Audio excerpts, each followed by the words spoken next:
Hello दोस्तों, dictation start होगी 3 second बाद। स्टार्ट। प्रकृति हमारी जरूरतों को पूरा कर सकती है, हमारे लालच को नहीं। यह वाक्य आज से कई दशकों पहले गांधी जी ने बोला था।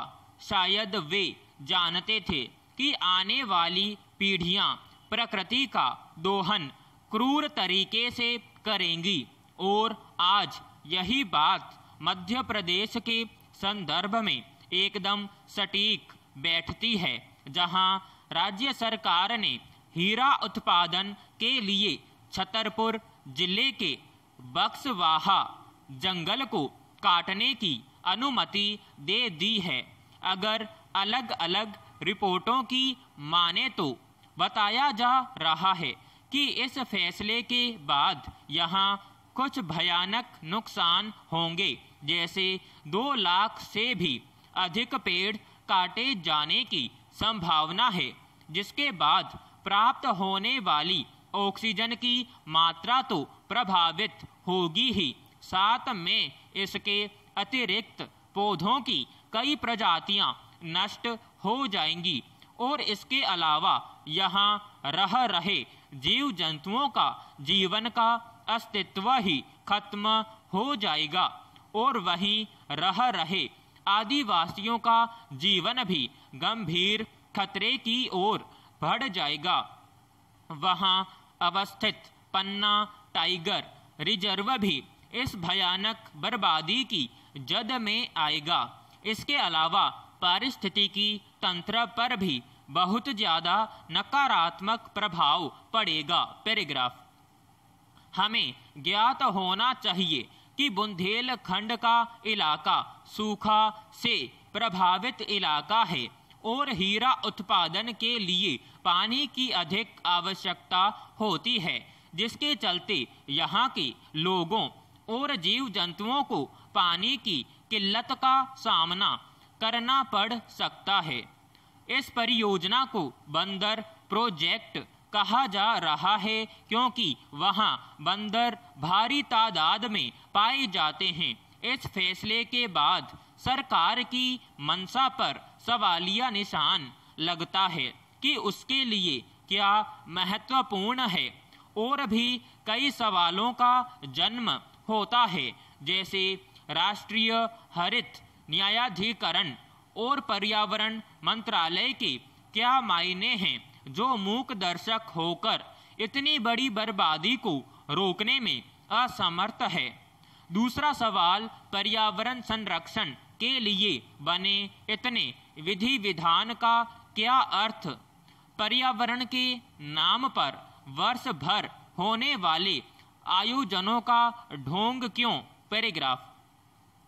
प्राकृतिक संसाधनों पर केवल सरकारों का अधिकार नहीं होता है, इसको बनाने और इसका संरक्षण करने वाले प्रत्येक जीव का समान रूप से अधिकार होता है। सरकार का तर्क है कि वह इससे कहीं ज्यादा पेड़ लगाएगी। सवाल है कि क्या सरकार ऐसा पारिस्थितिकी तंत्र पैदा कर पाएगी जो वर्तमान में है? फिर जनता से इसको कितना लाभ होगा? शायद न के बराबर।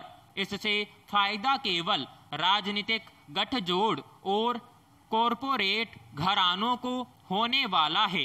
एक सवाल यह है कि अंतर्राष्ट्रीय स्तर पर क्या प्रभाव पड़ेगा, खास तौर पर सूचकांकों में सतत विकास लक्ष्य को कैसे हासिल करेंगे? पैराग्राफ। इस आपदा को रोकने के लिए देश का विपक्ष कहाँ है? क्या विपक्ष की भूमिका केवल चुनाव तक ही सीमित है?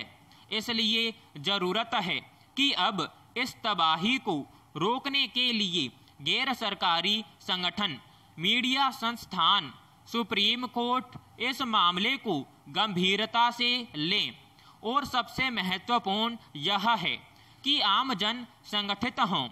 यह मामला किसी धर्म या व्यक्ति विशेष से नहीं जुड़ा है, यह आने वाली पीढ़ियों को बचाने के लिए प्रयास है। सरकारों से निवेदन है कि वे इस परियोजना पर रोक लगाएं। पैराग्राफ। हमारे देश का सबसे बड़ा दुर्भाग्य है कि चुनाव की सरगर्मी के साथ साथ धर्म के नाम पर सियासत तेज हो जाती है। सर्वधर्म समभाव का पालन करने वाले इस देश की आत्मा को हिंदू मुसलमान के नाम पर बांटने की कोशिशें रुकने का नाम नहीं लेती हैं। देश कोरोना से लड़ रहा है। कितने लोगों का रोजगार छिन गया है। लगातार बढ़ती महंगाई ने जीवन स्तर को नीचा कर दिया है। सामान्य नागरिक की परेशानियों का कोई अंत नहीं है। लेकिन ये सवाल नेताओं के चुनावी मुद्दे बनने का सामर्थ्य नहीं रखते हैं। जनता के फायदे की कोई भी बात नेताओं के दिमाग में नहीं रुक पाती है, न ही चुनावी मुद्दों की श्रेणी में आ पाती है। सालों से हिंदू मुसलमान के बीच की खाई इन नेताओं का प्रिय चुनावी मुद्दा बनती रही है और कुर्सी हथियाने की दौड़ में एक सफल रणनीति बनी हुई है। पैराग्राफ। दरअसल धर्म को आधार बनाकर भारत में आज भी कुर्सी तक की दौड़ आसान हो जाती है। इस देश में जितने शौक से हिंदी बोली जाती है, उतनी ही तहजीब से उर्दू को भी बोला और समझा जाता है। हिंदी पखवाड़े में सबसे उत्साहित मुसलमान रहता है और रमजान का महीना हिंदुओं को भी उतना ही पाक लगता है। राम और कृष्ण के व्यक्तित्व से मुसलमान भी प्रभावित हैं और कुरान की आयतें हिंदू भी पूरे मन से सुनता है। उसकी रूह को भी वह उतना ही सुकून पहुंचाती हैं।